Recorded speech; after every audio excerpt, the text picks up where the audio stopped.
Trevor, so nice to meet you. Pleasure meeting you. So I'm going to ask you about your book in just a moment, I promise, but I've got to ask you about that show that you did recently that's creating this big stink, your interview with the conservative commentator, Tomi Lahren, the one who has famously compared Black Lives Matter to the KKK. Yes. Why was it important to have her on your show? Here's the thing. The conversation everyone seems to be having is, do we live in bubbles? Do we live in a space where we are unable to understand or acknowledge the fact that there are people out there in the world who have views that are very different to us?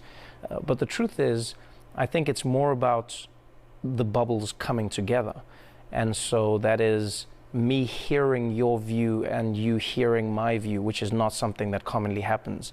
And hearing them and seeing them collide is something that doesn't seem to happen, especially in a manner that's not hateful, in a manner that's not vitriolic. And I think for myself, the question I ask is, how do you then get a conversation started? How do you get it moving? It seems fruitless to some, but I go, well, the other alternative is to stay in those bubbles that you talk about, so why not have a conversation? Let's see where it goes. What do you wish people would understand about you that are in another bubble? What do you wish people would understand about you on the other side? I wish that we could disagree with each other without thinking that we are bad people or ill-intentioned folks. That conversation's led to more name-calling of her and of you. Like, why would you have someone who's been called a white supremacist on your show? Can you bring people together? Here's the thing, I think nothing happens overnight. You know, I think the effects of any interview or any conversation are not things that are immediately apparent. I also don't think that it's something that will automatically change everybody's minds. What I do acknowledge, though, is there may be people who have never tuned into my show who will tune in to see a person who represents them or their views on my show. And maybe in a moment, they will see or hear a point of view from my side that they've never considered because they've never heard it. And maybe vice versa, to hear that from a conservative person and hear them say that this is my point of view. That interview's created quite a stir, including a headline saying that Trevor Noah finally fills Jon Stewart's shoes. Is that a compliment or an insult? You know what, I understand the sentiment behind it, but the truth is, Jon Stewart left an amazing legacy. It's a legacy that we still feel today. You know, he was a person that came in and created, for all intents and purposes, a genre that has been duplicated all over the world. I want you to admit that there is such a thing as white privilege. That's all I want. I knew you were right. But I've come to realize that my purpose is not to fill his shoes. My purpose is to create my own shoes in the shoe factory that he bequeathed to me. Nice shoes. Thank you very much. It's interesting, though, because he really made a name for himself in the mainstream by taking on Fox News, another conservative commentator, as a blowhard. And now you're creating such a stir with this. So is that the role of comedians these days? It seems to have changed. I don't think it's changed at all. When you think about the role of comedians and stand-ups, essentially what comedians have always been is people who are outsiders looking in and saying, that's ridiculous, how is that normal, how do you hold those views, this is the logical flaw within what you are saying. And when you approach that from a satirical news point of view or from a news parody show, then those views that you are talking about will invariably come from the media. They will come from spaces where people are broadcasting their views. Because I can't go after a random person on Twitter. That's bullying. That's me using a platform that's higher than theirs to engage with them. But if there is someone who's getting millions and millions of views who shares that, you now have an opportunity to engage in a discussion and to try and break down the flaws that you believe to be there in somebody else's argument using comedy. And that's really what comedy is. You grew up in racist hell of apartheid South Africa, and now you're in America as it's all a different version of racism is getting stirred up. How different is it? The biggest differences I feel are that I grew up at the end of an era. I grew up during the final years of apartheid, and I think the biggest difference in the US that I feel is because there is an inverse relationship in terms of the majority versus the minority. In South Africa, black people are the majority. And so it is a lot easier for a nation to reckon with its past. It's a lot easier for a nation to dictate how it feels people should talk about these things. We had the Truth and Reconciliation Commission in South Africa, which was important because it was a place and a time when South Africans had to sit down, watch their television screens every single night and hear about how a government had oppressed and murdered and segregated an entire swath of a nation. You want Americans to have that kind of conversation? It would be amazing, wouldn't it? I think a Truth and Reconciliation Commission in America would be amazing. There are still people in America who don't think slavery was as bad as people make it out to be. There are people who say, was it that bad? At least they had food. At least they knew they had a job. And you're like, is that a job if there's no payment involved? You know, and to have people question that, to have people question the origins of a country. Whenever I hear people saying the phrase, they go, that's not what America was founded on. I go, but that's not really true. You can say that's not what America aspires to. And that is really beautiful to have aspirations, but you cannot deny that the very foundations of the United States of America are based on segregating and oppressing and racism that has gone through time. And once you acknowledge that, I feel like you have a better chance to aspire to step out of it. Going to talk about your book. Your mom sounds like entirely fearless. She really is. She's really fearless or crazy, one of the two. I move between the two ideas, but yeah, she's a really amazing woman who I think I've only grown to fully appreciate, and maybe even not yet, as I've gotten older, and obviously through writing the book about our lives together. She had relations with your dad, who was white. That was illegal. That was an actual crime. You Yes. were an actual crime. Yes, I was born a crime. I was a product of a crime that my parents had committed. I lived in a country where black and white people were not allowed to get married, nor were they allowed to, as the law said, have carnal intercourse with each other. And these were laws that were punishable by jail time. So that was the world I grew up in. And she got caught a few times in white neighborhoods and went to jail. Yeah, my mom, she always laughs about it. And that's why I go, she's amazing, and she's also maybe a little bit insane. But she genuinely jokes about it. She says, oh, honey, I went to jail, but that was part of my world. I accepted it. And I knew I was fighting against something, and so I accepted that this would be a part of my world. And so my mom would get arrested on occasion. And she'd hide you. She would, yeah. She would hide me. My grandmother would have to hide me. Because people would see you and go, you're illegal? Well, people would understand that I'm out of place. So in order for people to understand the world I grew up in, you have to understand how meticulous apartheid was. Imagine a world where it's not just black or white, it's every single shade that is separated into a different category, and every single category has its own benefits and different liberties that have been removed. And I grew up in a world where, as crazy as it sounds, I was considered superior to my mother and half of my family, and inferior to my father and the other half of my family. And so, because I grew up with my black family in Soweto, because I grew up as a part of that world, if I was seen by the wrong person or if I was spotted by the wrong police, then I could have easily been taken away from my family, because that would not have been allowed. I was not allowed to exist in the space that I was in. And your grandparents treated you better because you were half white. That's why I say there's always a silver lining, isn't there? There really is. It's a horrible system, and I'm glad we oppressed it. But Is that where your confidence comes I can from? look back. No. I think any confidence I inherited came from my mom. Yeah. You know, she's a woman. She threw who, you from a moving car at some point. to protect me. Wow. And that's really what a mother is all about. You know, a strong mother is someone who says, I'm going to do everything in my power to get you to where you need to be and to protect you. And she fed you caterpillars. Like Well, you we were like dirt poor. We ate caterpillars. And you know what's strange is when I share these stories, yes, I hated it, don't get me wrong.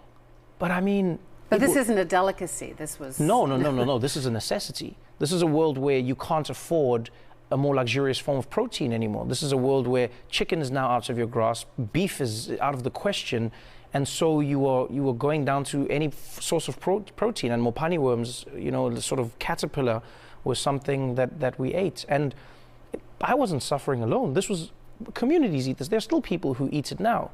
You know, it becomes, you know, necessity is the mother of all invention. And so essentially, I was in this world where this became a normal thing that we experienced. And because I had lived a life that wasn't consistently in that place, I think it shocked me more, because I never knew that there was a place below chicken feet, for instance, which, by the way, I love till this day, you know. And so for me, Mopani Worms was the place where I went, no, this is too much. I'm poor, but this is just too much for me to handle. When you started on the Daily Show as the host, there was a lot of pushback, and you even got responses from people saying, "Go back to Africa." And these are like Daily Show viewers. What did you think of that? You know, I was shocked by that, honestly, and I think I've come to learn very quickly how we use, you know, the cudgels of racism and xenophobia when it suits us in the world. We all have that tendency. Some of us are better than others, but even people who would consider themselves completely liberal and progressive, you will find at times betray a moment where they don't accept, a moment of intolerance. And I'll never forget a message someone sent me. It was because it was so funny and so powerful. He said to me, "You will never replace Jon Stewart. Bring Jon Stewart back. Go back to Djibouti." And I thought, if you are truly a fan of Jon Stewart, then wouldn't you subscribe to the world that he subscribed to? You know, I was like, he's the person who brought me to the show. I did not pluck myself from obscurity, he did. And so I go, so you are inherently in that moment saying, I trust Jon Stewart's judgments, I trust how smart he is as a human being, except when it comes to this decision. And we do that as people. Change is something we're resistant to. So are you trying to fit in? Do you want to fit in? No, I've never been good at fitting in. Like if I fit in, I fail, you know? So my life has been a series of exclusions. My life has been a constant journey of being an outsider. And I've come to learn that being an outsider is my greatest gift. It's been so lovely to talk to you. Thank you so much for your time. Trevor. Thank you. For one of the things I really respect about Nelson Mandela was, late Nelson Mandela was his zeal to set up the Trudeau Reconciliation Commission. There was a commission that was predominantly set up by late, what's his name again? Late, what's his name again? Late Archbishop Desmond Tutu.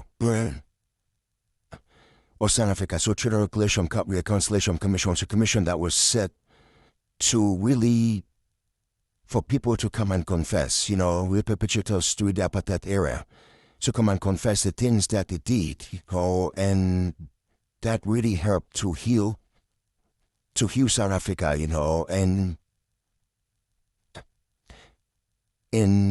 that really played a big part in the post-Apartheid era, in a sense whereby people were not really hurt, right? People were not really hurt after the Trudeau Reconciliation Commission. And Nelson Mandela also created a rainbow nation, which South Africa was called a rainbow nation. And rainbow means that people from different skin colors, different diverse backgrounds, diverse economic status, and diverse ways of life, you know, all come together and work together to really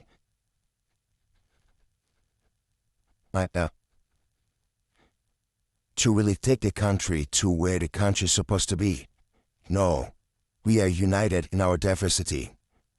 No, you know, we have speech in our actions, our voice, in our language, the things we say, the things we talk, the things we discuss about.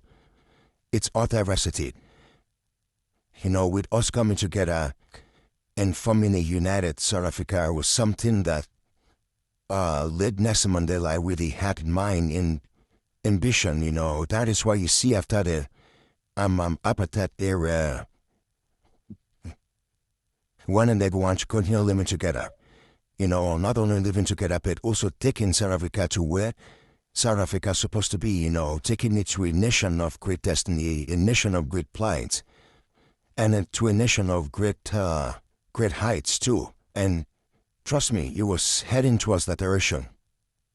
Right, but they had parties and the new leaders came in and things started going wayward, you know. But every nation needs a leader that can steer up the ship back to its right track. You know, every nation needs a leader that can steer up the ship back to its right track. The future of South Africa is a rainbow nation. The future of South Africa is a rainbow nation. It can't be a nation of just one color or one skin. That won't work. You know, Tapestry is very, very important. You know, the white people have their skills and unique abilities. The black people have their skills and unique abilities. The color people have their skills and unique abilities. The Indians have their skills and unique abilities. The Chinese have their skills and unique abilities. The Japanese have their skills and unique abilities. You are walking together, or we are walking together in having that vision in mind, or that mission to form a prosperous and a strong and good nation. It is something that I can say it's something that a nation needs, you know, and it is something that will really take the nation to where the nation's supposed to be.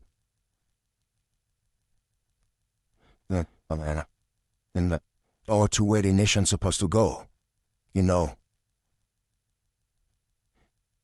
One of the most developed countries in Africa is South Africa. Developed by because it come by a combination of different people, you know. We come together to develop and see the nation grows, the nation improves, the nation which the heights is supposed to reach. Yeah. Unity and diversity is unity and diversity, I would say it's very, very important. It's something that the nation needs to keep standing together. So I call upon my South African friends, put black, white, colored, and the rest. So all work together and learn from each other. Focus on developing your nation and keep that Mandela spirit, you know, that spirit of a grandpa nation, and also the Ubuntu spirit too. You know, a person's a person because of another person. You know, so keep that Ubuntu spirit, keep that Mandela spirit, and work together to take the country to where the country's supposed to be. Because Africa has great years out of her, you know, and it's left for you girls to work together, support one another, learn from each other, put heads together, grow, make your nation safe. Once your nation is safe, it'll be easy for investors to come into your nation and invest. And it'll be easy to attract foreigners more, you know. And foreigners come with different skills and putting money into the country, create jobs, you know, boost employment and the rest. So once you make a nation safe, if you're not sure of those things, trust me, a nation will move forward. Always remember the vision for Nelson Mandela of Nelson Mandela. South Africa being what? A rainbow nation. And focus on education, because without education it's difficult to achieve whatever goals, whatever ambitions that you have. You know, if you want to go into something, learn that thing. You want to succeed in it. There is nothing in this world that is a hindrance to humans. Whatever thing you envision, whatever thing you put your attention, whatever thing you put your mind in, trust me, you'll be able to achieve those things. You know, let the sky be your limit, because in life there is always